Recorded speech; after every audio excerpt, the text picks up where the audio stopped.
So what we're going to look at next is creating our infrastructure project. Everything we've done so far has had a nice little home. Our controllers live inside our API, our business logic lives inside our application, our database logic lives inside our persistence project, and so far everything's been nice and neat.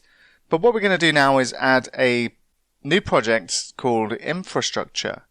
And this is going to contain the code that's kind of cross-cutting and outside of our individual projects we have at the moment.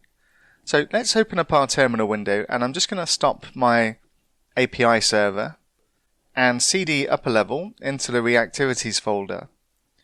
And what we want to do here is create a new class library. So I'm going to say .NET new and class lib, and I'm just going to give it a name of infrastructure and press return. And this goes ahead and creates the new class library, and we can see it inside VS Code.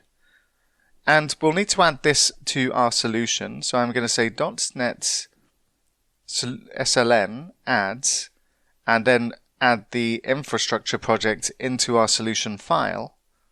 And what we want to do now is our infrastructure is going to have a dependency on the application project.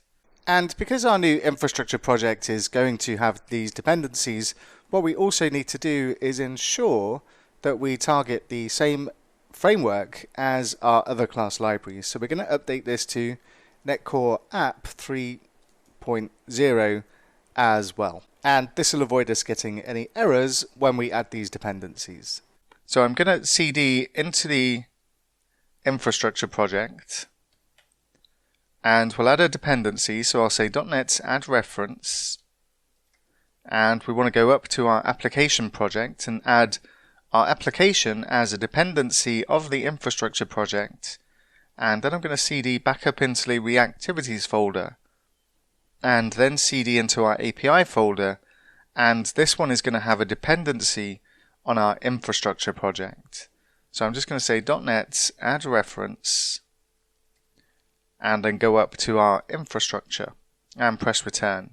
So since our application has no dependency on the infrastructure project, what we're going to need to do inside our application project is create interfaces so that we can use the classes that are going to be contained inside the infrastructure class library. And what we're going to do next is create a class and an interface so that we can generate a JWT token. And we'll take a look at that next.